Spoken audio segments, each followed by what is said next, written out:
नमस्कार। सीधी बस हादसे में मृतकों का आंकड़ा बढ़कर 51 पर पहुंच गया है। अब मातम है, शोक है, सिसकियां हैं, लेकिन हैरत की बात यह कि इन सिसकियों पर सियासत भी शुरू हो गई है। पूर्व सीएम कमलनाथ का आरोप कि मध्य प्रदेश में परिवहन माफिया सक्रिय है।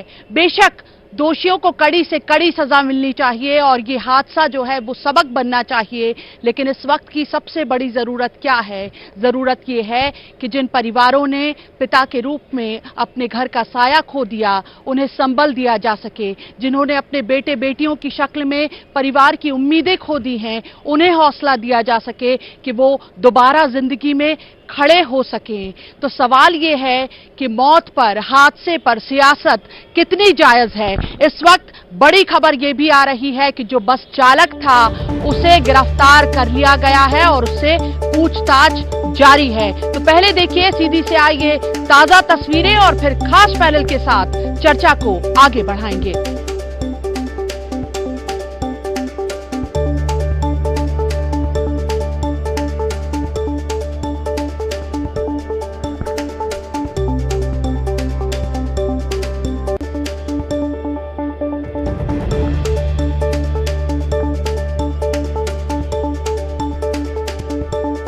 ये ताजा तस्वीरें आप अपनी स्क्रीन पर देख रहे हैं। ये ताजा तस्वीरें, जो बस चालक था लगातार जिसकी तलाश थी वो पकड़ा गया है, पूछताछ अभी जारी है। पहले ये बताया जा रहा था कि दुर्घटना की जो वजह, हादसे की जो वजह थी वो इस वजह से हादसा हुआ कि बस चलाते हुए जो बस चालक था वो मोबाइल पर बात कर रहा था। जो रूट डाइवर्ट हुआ जाम से बचने के लिए, उसकी वजह से यह हादसा हुआ। लेकिन अब पूछताछ लगातार बस चालक से इस वक्त चल रही है, वो गिरफ्त में आ चुका है। उतारे, सवारी उतारने के बाद जब आगे बढ़े, पता नहीं खट खुट की क्या आवाज आई, इसके बाद गाड़ी खींच गई। फिर क्या हुआ? फिर उसमें हम भी साथ में चले गए। फिर वहां जाने के बाद मेरे को खुद मालूम नहीं कि क्या कैसे हम निकले, कैसे क्या हुआ। फिर जो है तो रस्सा उस्सा लगाए, इतना ध्यान है कि रस्सा लगा के बाहर ही चल गए। कितने बस में कितने लोग सवार? बस में जो रहे हो 50-55। बस की परमिट किधर से थी? ये चुहिया घाटी होके रामपुर नैकिन होके उधर जाम था चुहिया घाटी में। आप वहाँ पर तुरंत ही पुलिस को सूचना क्यों नहीं दी? आपने तुरंत वहाँ से भाग गए? और जो है तो हम सब यहाँ से पहुँच गए। फिर वहाँ पब्लिक से बचने की ऐसा कुछ बोला क्या? और ये सब बात नहीं आई। ये कि भैया कुछ जब गुहार मारे, सवारी स्वयं आवाज हल्ला कर दी। अभी आपकी गिरफ्तारी कहाँ से हुई? हमारी सतना से हुई। हमारी दिमाग खुद काम नहीं कर रही, हम क्या बता रहे आप कैसे हैं। पहुंचे? सतना हम ऐसे बस द्वारा पहुंचे थे। वहाँ से निकल कर आप दूसरे बस में चले गए? जी। आप इस वक्त सुन रहे थे जो बस चालक था वो अपने बयान दे रहा है, मीडिया से भी बात कर रहा है। देखिए आज इस पूरे घटनाक्रम पर सुनिए सीएम शिवराज सिंह चौहान ने क्या कहा। जाना चाहता था, लेकिन चूंकि रेस्क्यू ऑपरेशन चल रहा था और बीच में जाने पे थोड़ा व्यवधान आता, ये भी विचार मेरे मन में आया, इसलिए मैंने अपने आप को रोका। हमारे दो मंत्री साथी गए थे। अत्यंत दुर्भाग्यपूर्ण घटना है और ऐसे समय मैं बैठा नहीं रह सकता। मैं कुछ परिवारों से भेंट करूंगा, जानकारियां लूंगा और जो अर्पित पांडे कनेक्ट है ना, बेटे बेटियां भाई बहन चले गए हैं उनको हम लौटा के नहीं ला सकते, लेकिन उन परिवारों की जिंदगी कैसे आसान बने, उन परिवारों के साथ हम खड़े हैं। केवल संवेदना का प्रकटीकरण नहीं बल्कि जिंदगी भी कैसे आसान बने, और बाकी भी मूल में मैं जाने की कोशिश करूंगा।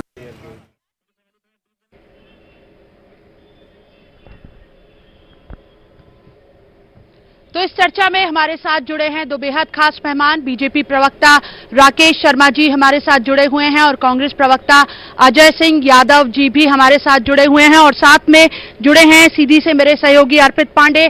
सबसे पहले अर्पित का ही रुख करेंगे। अर्पित, इस वक्त की सबसे बड़ी खबर न्यूज 18 पर कि आखिर बस चालक गिरफ्त में आ ही गया, कहां से पकड़ाया, क्या कुछ बताया उसने? अर्पित बिल्कुल शेफाली, आपको बता दें जैसा कि बीते कल सीधी में दर्दनाक सड़क हादसा हुआ था जिसके बाद आरोपी बस चालक फरार हो गया था और अब आज सतना से इसे गिरफ्तार किया गया है। दरअसल अभी हमने तुरंत हाल ही में न्यूज़ 18 ने इनसे बात की तो बस चालक कुछ भी कहने को तैयार नहीं। हालांकि फिर भी हमने कोशिश की बात करने की तो उसका यह कहना है कि उसे वहाँ से बस गिरने के बाद कुछ पता नहीं चला कि आखिर बस कैसे गिरी और वह गिरकर बस के माध्यम से कैसे सतना पहुंच गया। अभी हम सीधे वर्तमान में आप आरोपी बस चालक के पास ही खड़े हैं। मैं कोशिश करूंगा आपसे सीधे उसको बात करा दूं। सुनो भैया, हेलो भैया, हेलो भैया, ये आप देख रहे हैं कि ये आरोपी बस चालक है जिससे हम सीधा बात करेंगे। जैसे अर्पित अगर आपके साथ कंफर्टेबल हो आप बात शुरू कीजिए वहां से। न्यूज 18 पर आप देख रहे हैं बस चालक। कल आपने बस खाई में नहर में गिरी थी, कैसे गिरी भैया?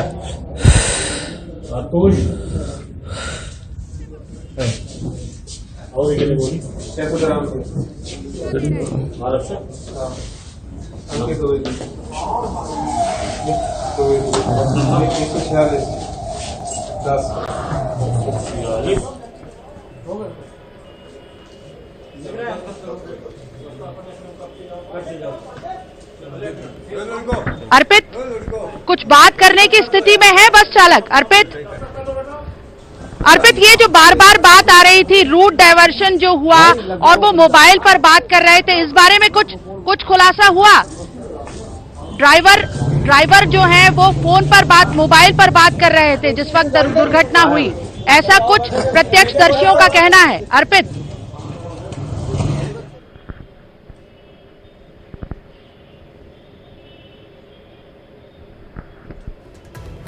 लगता है अर्पित से हमारा संपर्क टूट गया है। फिलहाल हम रुक करेंगे। हमारे साथ जुड़े हुए हैं कांग्रेस प्रवक्ता अजय सिंह यादव। अजय जी, हादसे को किसी तरह से टाला नहीं जा सकता था। जिस तरह से जाम लगा हुआ था वहां पर और डाइवर्ट करके वो लौटा, उसके बाद वो सकरा पूरा रास्ता, लेकिन इस घटनाक्रम के बाद जिस तरह से सियासत शुरू हो गई, क्या ये सियासत का वक्त है या ये वक्त है कि वो जो परिवार हैं वहां सरकार हो चाहे विपक्षी दल के लोग हों वो एकजुट होकर उन्हें संबल दें? क्योंकि घटना तो अब हो चुकी है। एहतियात वहां बरतनी चाहिए थी कि जाम खुल जाता, शायद बस को रास्ता मिल जाता तो ये हादसा टल सकता था, लेकिन जब वो रूट डाइवर्ट कर चुका, जब तय था कि उस सकरी रास्ते पर इतने ज्यादा ओवरलोडेड बस नहीं जा सकती थी, नहर में गिरना तय था, हादसा हो चुका है। अब सियासत से ज्यादा जरूरी है संवेदनाएं। अजय जी, देखिए शेफाली जी, मध्य प्रदेश के सीधी में जिस तरह से 51 लोगों की दुखद मौत हुई, कांग्रेस पार्टी सभी परिवारों के साथ है और उनके दुख में पूरी पार्टी साथ है। लेकिन यह कोई प्राकृतिक आपदा नहीं है, ये मध्य प्रदेश में प्रशासनिक परिवहन माफिया की भेंट 50 परिवार चढ़ गए हैं। इसके लिए भारतीय जनता पार्टी की सरकार जिम्मेदार है। ये राजनीति का विषय नहीं है, लेकिन इसकी जिम्मेदारी से सरकार पीछे नहीं हट सकती है। मुझे बताइए, क्या यह संभव है कि 32 सीटर बस में 65 सवारियां यात्री कर रही हैं? जो रूट तय नहीं है उस रूट से बाहर जाकर बस चल रही है और परिवहन विभाग का अमला और कोई भी अधिकारी उसको रोकता नहीं है, ना चालानी कार्यवाही की जाती है। ये तमाम चीजें परिवहन माफिया की तरफ संकेत देती है। मैंने सीधी जिले में और भी पता किया है, ये लगातार प्रक्रिया बन गई थी। मुख्य रूट जाम रहता है और इस नहर के रास्ते से लगातार बसें और परिवहन रूटीन में चल रहा था। ये ना पहली बार कोई बस गई थी, ये लगातार चल रही है। ये सरकार की प्रशासनिक मिली भगत का परिणाम है, जो 50 लोगों को अपनी जान देकर चुकाना पड़ा। ये प्राकृतिक आपदा नहीं है। इसके लिए सरकार ने अभी तक कोई कार्रवाई नहीं करी, ना किसी जिम्मेदार व्यक्ति की जिम्मेदारी तय की गई। कल हमने देखा परिवहन मंत्री एक दावत का आनंद लेते हुए दिखाई दे रहे थे। बताइए क्या इस तरह की व्यवस्था हो सकती है? राकेश शर्मा हमारे साथ जुड़े हुए हैं, बीजेपी प्रवक्ता राकेश शर्मा जी हमारे साथ जुड़े हुए हैं। राकेश शर्मा जी, अजय सिंह यादव और कांग्रेस ये आरोप लगा रही है कि परिवहन माफिया हावी है मध्य प्रदेश में, जैसा अजय सिंह यादव भी आरोप लगा रहे थे इस वक्त कि पूरा सिस्टम जो है वो मिली भगत है, इसी वजह से जाम लगा हुआ था, ओवरलोडेड बस चली जा रही है। कहां है सिस्टम, कहां पड़ताल हो रही है, कहां जांच हो रही है? शेफाली जी, सीधी की जो घटना है बड़ी दुर्भाग्यपूर्ण घटना है। माननीय मुख्यमंत्री जी के संज्ञान में जब ये बात सामने आई, उनने तुरंत इस पर कदम उठाया। कल मुख्यमंत्री जी गृह प्रवेशम कार्यक्रम में जाने वाले थे, वहां पहुंचे और उन्होंने तुरंत उस कार्यक्रम को रद्द किया, जिसमें गृह मंत्री सम्मानीय अमित शाह जी भी शामिल होने वाले थे वर्चुअली, और 1 लाख गरीबों को वो मकान मिलने वाले थे। साथ ही कृषि विभाग का एक कार्यक्रम रद्द किया, कैबिनेट रद्द की। उसके बाद इकबाल सिंह बेस जी को माननीय मुख्यमंत्री जी ने कहा है कि राहत और बचाव के काम आप पूरे मॉनिटरिंग करेंगे और पल पल की वहाँ की जानकारियाँ आप वहाँ सीधे संपर्क में रहेंगे। साथ ही सीधी कलेक्टर को जांच के लिए कहा गया है। 3 जिलों के अधिकारियों को वहां जांच के लिए भेजा गया है। मध्य प्रदेश सरकार के 2 वरिष्ठ मंत्री तुलसी सिलावट साहब और पटेल साहब तुरंत वहां पहुंचाए गए और वहां पर जो आवश्यकता थी उसकी पूर्ति के लिए सरकार ने तुरंत कलेक्टर को और मंत्री को निर्देशित किया था कि वहां जो जरूरत हो तुरंत वहां व्यवस्था की जाए। आप देखिए, एनडीआरएफ की टीम तुरंत वहां पहुंचाई गई थी, जिला की जो राहत की टीम थी वहां तुरंत पहुंचाई गई थी। उसके बाद एम्बुलेंसों की और अन्य डॉक्टरों की, अस्पतालों की व्यवस्था तुरंत की गई थी। शेफाली जी, सबसे पहली प्राथमिकता सरकार की राहत और बचाव की है। साथ ही साथ आपने देखा कि देश के प्रधानमंत्री जी ने तुरंत 2 लाख रुपए अपनी तरफ से प्रत्येक मृतक को, और मध्य प्रदेश के मुख्यमंत्री शिवराज सिंह चौहान जी ने 5 लाख रुपए मृतकों को दिए। इस राहत से जो लोग चले गए वो वापस नहीं आएंगे। पर शेफाली जी, दुखद स्थिति यह है कि कांग्रेस पार्टी लगातार मध्य प्रदेश में लाशों पर राजनीति कर रही। आज भी मुझे शर्म आ रही है कांग्रेस के प्रवक्ता पे कि इतने लोगों की जान चली गई और वो माफिया की बात कर रहे हैं। कौन से माफिया की बात कर रहे हैं? जिस माफिया पे हम कार्रवाई करते हैं वो सीधे सीधे कांग्रेस से जुड़ा रहता है। चाहे भू माफिया हो तो वो कांग्रेस का महामंत्री निकलता है, खाद माफिया कार्यकारी कांग्रेस का जिला अध्यक्ष निकलता है। अगर गुंडे और बदमाशों पे कार्रवाई करते हैं तो वहां धरना देने के लिए कांग्रेस के कार्यकारी जिला अध्यक्ष पहुंच जाते हैं। और आज जिस बस ऑपरेटर की बात हो रही है उसके रिश्तेदार भी कांग्रेस के नेता निकले, जांच में यह निकला है। और ड्राइवर को गिरफ्तार कर लिया गया है, बस का परमिट रद्द कर दिया गया है, और कांग्रेस के विद्वान प्रवक्ता को अभी तक यह नजर नहीं आ रहा है कि किसी पे कार्रवाई नहीं हुई है। मध्य प्रदेश का चीफ सेक्रेटरी जिस मामले की सीधे सीधे मॉनिटरिंग कर रहा है, और यह हास्यास्पद स्थिति है। अभी नहीं, सियासत नहीं हो गई, यह हकीकत है, यह हकीकत है। शेफाली जी, शर्म तो कांग्रेस के नेताओं को आना चाहिए। मैं एक बात पूछना चाहता हूं शेफाली जी, क्या कमलनाथ जी ने घोषणा कर दी कि 11 दिन तक भूखे रहेंगे? घोषणा करिए क्या कमलनाथ जी ने कि 11 दिन तक मैं खाना नहीं खाऊंगा सीधी की घटना होने के कारण? या ये कांग्रेस के जो प्रवक्ता बैठे ये सुबह से भूखे बैठे हैं क्या? आज इनने खाना नहीं खाया? अगर मध्य प्रदेश का परिवहन मंत्री कहीं भोजन कर रहा है तो उस पर भी राजनीति करी जा रही है। क्या कमलनाथ भूखे हैं क्या? यह घोषणा कर दी कमलनाथ ने कि सीधी के कारण मैं 11 दिन तक भोजन नहीं करूंगा और पूरी कांग्रेस के कार्यकर्ता भोजन नहीं करेंगे। अजय सिंह जी, मेरा सवाल कमोबेश दोनों ही दलों से इस वक्त ये है कि ये वक्त संवेदनाओं का वक्त है। सवाल बेशक खड़े कीजिए, कटघरे में विपक्ष की जो भूमिका है उसका पूरा दायित्व निभाइए। मौके भरपूर हैं, अभी विधानसभा का सत्र शुरू होने जा रहा है, वहां भी आपके पास मौका है। लेकिन इस वक्त जरूरत है, बहुत बड़ा हादसा मध्य प्रदेश का, और ज्यादातर जो मौतें हुई हैं वो नौजवान मौतें हैं। उन परिवारों को दोबारा खड़ा करना बहुत कठिन है। इस वक्त सरकार की जितनी जरूरत है उतनी ही विपक्षी दलों की भी जरूरत है, उन नेताओं की संवेदनाओं की भी जरूरत है। अजय जी। देखिए शिफाली जी, कांग्रेस पार्टी कभी भी इस तरह के मामलों में राजनीति नहीं करती है, लेकिन भारतीय जनता पार्टी के प्रवक्ता की बात शर्मनाक है। आप मुझे बताइए, ये हादसा क्या कोई प्राकृतिक आपदा है? क्या बाढ़ तूफान की वजह से ये हादसा हुआ है? ये हादसा हुआ है परिवहन विभाग की नाक के नीचे। 30 सीटर बस में 60 यात्री यात्रा कर रहे हैं। जब उस बस की कैपेसिटी केवल 30 यात्री संभालने की है तो दुर्घटना होना तय थी। जब ऐसे रूट पर बस चल रही है जो रूट बस के लिए बना ही नहीं है, नहर के किनारे छोटी गाड़ियों के लिए बनाए हुए रास्ते पर बसों को चलाया जा रहा है, तो दुर्घटना होना तय थी। तो इसके लिए सरकार जिम्मेदार क्यों नहीं है? क्या मध्य प्रदेश में परिवहन विभाग गोविंद सिंह राजपूत जी, शिवराज सिंह चौहान जी के मंत्रिमंडल के सदस्य नहीं है? भारतीय जनता पार्टी अपनी जवाबदारी से बच नहीं सकती है। मध्य प्रदेश की सरकार और मध्य प्रदेश का परिवहन विभाग और परिवहन माफिया इसके लिए जिम्मेदार है। पूरे मध्य प्रदेश में ऐसी हजारों बसें चल रही हैं जो 30 सीटर होते हुए 100 सवारियां ऊपर छतों तक भरी रहती हैं। आप अपने मध्य प्रदेश के प्रत्येक जिले के रिपोर्टर से मंगवा लीजिए, इसी तरह से परिवहन विभाग काम कर रहा है। परिवहन विभाग अपने रूट से बाहर जाकर बसें चला रहे हैं, जहां उनका परमिट नहीं है, जो उनका रूट तय नहीं है, उसके बाहर सवारियां भरते हैं। तो बताइए, क्या ये बिना संरक्षण के तय है? आप भोपाल में बैठे हैं, बताइए, अगर आज ट्रिपल कोई दोपहिया वाहन पे निकलता है तो उसका चालान होता है, सीट बेल्ट का चालान होता है। इतनी बड़ी बड़ी बसें निकल जाती हैं, क्या परिवहन विभाग को दिखाई नहीं देता होगा? ये पूरी तरह पैसों का लेन देन माफिया है, जिसकी कीमत 50 लोगों को अपनी जान देके चुकानी पड़ी। करेंगे राज द्विवेदी, हमारे संवाददाता जो हैं वो सीधी से जुड़े हुए हैं। राज, आप लगातार वहां कवर कर रहे हैं, उन परिवारों से भी मिल रहे हैं जिन्होंने अपना सब कुछ इस हादसे में खो दिया है। फिलहाल वहां की सबसे बड़ी जरूरत क्या, जो सियासत हो रही है उस हादसे पर, असल में सीधी जो पूरा सीधी इस वक्त शोक में है, वहां की सबसे बड़ी जरूरत क्या है?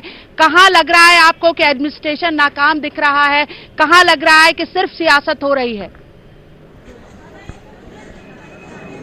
देखिए शिफाली, मैं भी आपकी पूरी बहस सुन रहा था, दोनों प्रवक्ताओं को सुन रहा था, तो सीधी की स्थिति इससे कमोबेश बिल्कुल उल्टी है।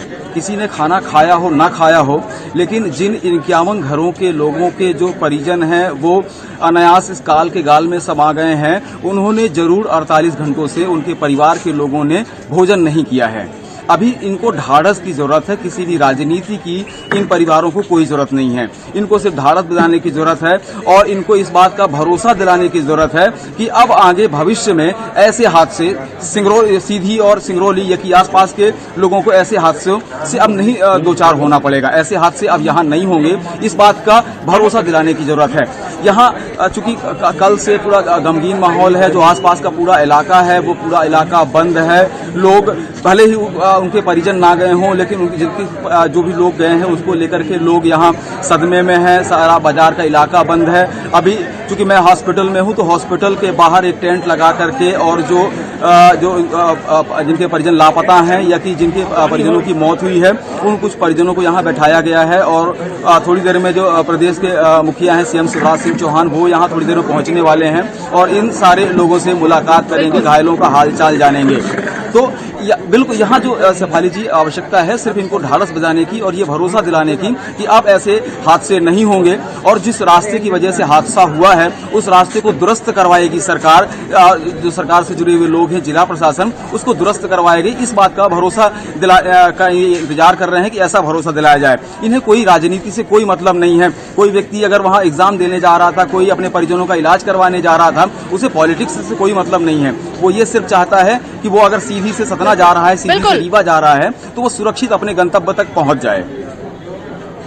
जी शिफाली, बिल्कुल बिल्कुल एक खौफ दे दिया, इस हादसे ने खौफ दे दिया छोटी जगह पर रहने वाले लोगों को कि वो आगे क्या ऐसी बसों में सफर कर पाएंगे। अजय सिंह यादव जी का रुख करेंगे। अजय जी, आपको याद होगा दिग्विजय सिंह सरकार का दौर था, ब्योहारी से सीधी जा रही थी बस और गोपद नदी में समा गई थी। 53 लोगों की जल समाधि हुई थी उस हादसे में। मेरा इस सवाल से मकसद कांग्रेस को कटघरे में खड़े करना केवल नहीं है। मेरे इस सवाल का मकसद सिर्फ इतना है कि सियासी दल बदलते रहते हैं, हादसे सबक नहीं बन पाते। अजय जी, देखिए शिफाली जी, आज के समय में प्रशासनिक व्यवस्था की ये जिम्मेदारी बनती है कि प्रशासन देखे कि इस तरह के हादसे ना हो। अभी 3 साल पहले इसी इलाके से 100 किलोमीटर दूर पन्ना में एक ओवरलोडेड बस इसी तरह से जल गई थी। उस समय भी प्रशासनिक अमलों ने बड़ी बड़ी बातें की कि आगे से ध्यान रखा जाएगा, फिटनेस का और क्षमता का ध्यान रखा जाएगा, लेकिन उसी तरह की घटना आज ये सामने आती है। हम कहते हैं किसी भी राजनीतिक दल की सरकार हो, लेकिन इस तरह के माफिया को संरक्षण नहीं देना चाहिए, जिनकी कीमत जनता को अपनी जान देके चुकानी पड़ती है। आप बताइए क्या 51 परिवारों की आज क्षतिपूर्ति हो सकती है? आपने 2 लाख रुपए मुआवजा दे दिया, क्या उनके परिजनों की पूर्ति हो जाएगी? अजय जी, सरकार की जवाबदारी है। सवाल वही है, 53 मौतों के बाद सियासी दलों ने कहां शक्ति दिखाई कि आज फिर करीब 15-17 साल बाद वही हादसा दोहराया जा रहा है। कहां से कहां आ गए हम, लेकिन हादसे वहीं के वहीं हैं। देखिए शिफाली जी, मध्य प्रदेश में पूरी तरह से माफिया तंत्र हावी हो गया है और सरकार के नुमाइंदे माफिया पे लगाम लगाने की बजाय अपनी पीठ थपथपाने में लगे हुए हैं। और साथ ही मैं एक और महत्वपूर्ण बात करना चाहता हूं, 2 लाख 3 लाख रुपए का मुआवजा बहुत कम होता है। ऐसे परिवारों को कम से कम, जिनके परिवार के सदस्य चले गए हम पूर्ति नहीं कर सकते हैं, कम से कम 25 लाख रुपए का मुआवजा दिया जाना चाहिए। कांग्रेस पार्टी ने मांग की है इस मामले में, क्योंकि ये पूरी तरह से सरकार की जिम्मेदारी है जिसकी वजह से ये हादसा हुआ है। और इस तरह के हादसे दोबारा ना हो, उसके लिए पूरे मध्य प्रदेश में एक गाइडलाइन बनाया जाना चाहिए। परिवहन माफिया पे कार्रवाई करना चाहिए। राकेश जी का रुख करेंगे। गाइडलाइन बन चुकी थी, गाइडलाइन बन चुकी थी। राकेश जी, 32 सीटर बस थी, उसको 32 सीटर जो बस थी वो 75 किलोमीटर का रूट तय कर सकती थी। 138 किलोमीटर तक का सफर तय कर लिया इस बस ने। इंदौर से छतरपुर का जो के दौरान जो बस हादसा हुआ था, उस वक्त ये नियम बना था। सवाल मेरा ये है कि सरकारें बदलती हैं, सियासी दल सत्ता में अलग अलग आते रहते हैं, लेकिन नीचे तक जो नियम कायदे बनते हैं वो सख्ती से क्यों नहीं पहुंच पाते? देखिए शेफाली जी, लगातार आरटीओ और पुलिस की चौकियों पे इन बसों की जांच हो रही है। आप किसी भी भोपाल के से निकल के किसी भी हाईवे पे चले जाइए, वहां पे लगातार जांचें हो रही हैं। आप देखिए शेफाली जी, उसी जांचों को देखते हुए कांग्रेस लगातार ये कह रही थी कि अवैध वसूली शुरू हो गई है साहब, बसों में अवैध वसूली की जा रही है, लोगों से अवैध वसूली की जा रही है। जांच होती है तो कांग्रेस कहती है अवैध वसूली हो रही है। मैं एक और कहना चाहता हूं, मध्य प्रदेश के चीफ सेक्रेटरी राहत और बचाव में लगे हुए हैं। 7 लाख का मुआवजा जिन लोगों को मिला है, कांग्रेस के विद्वान प्रवक्ता कह रहे हैं 2 लाख का मुआवजा मिल रहा है। 2 लाख का मुआवजा मिल रहा है। 2 लाख का मुआवजा मिल रहा है। कांग्रेस के ये प्रवक्ताओं की बुद्धि को क्या हो गया? आपके चैनल पे बताया जा रहा है 7 लाख का मुआवजा मिला है और ये कह रहे हैं 2 लाख का। कितना झूठ बोलते हैं लगातार। 2 लाख का मुआवजा प्रधानमंत्री जी ने दिया है, 5 लाख का राज्य सरकार ने दिया है। आपको शर्म आना चाहिए, शर्मनाक बर्ताव है। आप लाशों के ऊपर राजनीति कर रहे हैं, शर्म आना चाहिए। कम से कम 25 लाख चेहरे से नफरत हो गई है मध्य प्रदेश की जनता को। कांग्रेस के चेहरे से नफरत हो गई है जनता को। जरा मुझे बोल लेने दीजिए, बोल लेने दीजिए। ये चेचे करने की जरूरत नहीं है। जब आपकी पोल खुलने लगती है तो ऐसे ही चिल्लाने लगते हो। 7 लाख के मुआवजे को 2 लाख का मुआवजा बता रहे थे। शर्म आ रही है झूठ बोलने की, शर्म आ रही है झूठ बोलने में। ये टीवी पे बैठकर झूठ बोल रहे हो लगातार, तुम झूठ बोल रहे हो। शेफाली जी, राजधानी में, शेफाली जी, राजधानी में, शेफाली जी, शेफाली जी, नहीं मैं ये इस तरह से नहीं कर सकता। शेफाली जी, इनसे ही बुलवा लीजिए। ये जो झूठ बोल रहे हैं लगातार, इनसे बुलवा लीजिए। झूठ बोलने वालों से लगातार मुझसे इनसे लगातार झूठ बुलवा लीजिए, झूठ बुलवा लीजिए इनसे। राकेश जी, राकेश जी, राकेश जी, फिर उस सवाल पर आती हूं। 2015 में हादसा झूठ बोल रहे हैं, लगातार बोल रहे हैं और चिल्ला रहे हैं जब मैं सच बोल रहा हूं तो। राकेश जी, राकेश जी, राकेश जी, राकेश जी, पन्ना में 2015 में हादसा हुआ, उस वक्त परिवहन मंत्री भूपेंद्र सिंह थे। उन्होंने यहां तक कहा था कि अगर इस तरह के हादसे हुए तो फिर जो परिवहन के अधिकारी हैं उन पर FIR दर्ज की जाएगी। उस तरह की सख्ती फिर आगे क्यों नहीं दिखाई दी? देखिए शेफाली जी, अगर कल घटना हुई है तो उसकी जांच के लिए कलेक्टर को निर्देशित किया गया है। 3 जिलों के अधिकारी उसकी जांच कर रहे हैं। और जांच होने के बाद जो दोषी होगा उन पर निश्चित रूप से एफआईआर दर्ज होगी। मैं आपके चैनल पे कह रहा हूं। पर मुझे शेफाली जी एक बात बताइए, मुख्यमंत्री कमलनाथ के निवास से 4 कदम दूर पे भोपाल तालाब में 11 बच्चे डूब के मर जाते, कांग्रेस का एक मंत्री नहीं जाता, कमलनाथ जी एक बार नहीं जाते। क्या 25 लाख की राहत की राशि उनको दे दी क्या कांग्रेस सरकार ने? वो तो जवान युवा बच्चे मरे थे 11 के 11। मैं इसलिए कहता हूं कि कांग्रेस पार्टी लगातार लाशों की राजनीति कर रही है, लाशों की राजनीति कर रही है, लाशों की राजनीति कर रही है, लाशों पे राजनीति कर रही है कांग्रेस पार्टी। भारतीय जनता पार्टी कमलनाथ लाशों पे राजनीति करते हैं और ये आपका राहुल गांधी लाशों पर राजनीति करते हैं, पूरी कांग्रेस पार्टी लाशों पर राजनीति कर रही है, लाशों पर पड़ रहा है, लाशों पर राजनीति कर रही है कांग्रेस पार्टी। लाशों पर राजनीति कर रही है कांग्रेस पार्टी, पूरे मध्य प्रदेश में माफिया लाशों पर राजनीति कर रही है। परिवहन विभाग की नाक के नीचे आज भी अवैध बसें चल रही हैं, ओवरलोडेड बसें चल रही हैं, बता दीजिए केवल और केवल परिवहन माफिया को संरक्षण दिया जा रहा है। जिम्मेदारी है कि नहीं नेता प्रतिपक्ष की? पहुंचे कि नहीं पहुंचे? हर माफिया के तार क्यों कांग्रेस से जुड़ के निकलते हैं? हर माफिया क्यों कांग्रेस का निकलता है? आपकी सरकार ने दिया है, जिसकी जांच हो रही है उसमें कांग्रेस के नेताओं के हाथ में निकल रहे हैं। ये परिवहन माफिया भाजपा सरकार के संरक्षण में काम कर रहा है। क्यों निकलते हैं कांग्रेस के नेता? क्यों निकलते हैं? सवाल ये है पे कार्रवाई करते हैं वो कांग्रेस के नेता क्यों निकलते हैं? सवाल ये है, माफिया हो चाहे भू माफिया हो, हर माफिया कांग्रेस का नेता क्यों निकल रहा है? आज ये बस माफिया पे कार्रवाई कर रहे हैं वो भी कांग्रेस के नेता निकल रहे हैं। और ये किसको बचाने का प्रयास कर रहे हैं यहाँ? क्या कमलनाथ नेता बोलने से सच नहीं बदल जाएगा? शिवपुरी में आपकी महिला नेता के घर में शराब का जखीरा निकला। पूरे मध्य प्रदेश में माफिया तंत्र भाजपा के साथ चलता है, माफिया से पैसे लेती है भारतीय जनता पार्टी के नेता कार्यकर्ता। शिवपुरी में आपकी महिला नेता, तुम्हारे नेताओं शेफाली जी तमाम लोग जानते हैं, ये तो अपने नेताओं को पहचानने से इनकार करने लगे, पहचानने से इनकार करने लगे। जी माफिया तुम्हारा प्रदेश का महामंत्री निकलता है कांग्रेस का, जिसको हमने गिरफ्तार किया है। के ऊपर भाजपा का हाथ। शिवराज सिंह आप दोनों मेहमानों का बहुत बहुत शुक्रिया। कोशिश हमारी ये थी कि जो हादसा हुआ है उसमें सियासत से जरा आगे आए, हम संवेदनाओं पे आए, जो जरूरतें हैं इस वक्त सीधी की उस पर आए, सरोकार पर आए। लेकिन होता यही है कि संवेदना पर भी और सरोकार के सवाल पर भी सियासत हावी हो जाती है। तो आज की इस पेशकश में इतना ही। Back to studio. शुक्रिया शेफाली। और सीधी से बड़ी खबर, मुख्यमंत्री शिवराज सिंह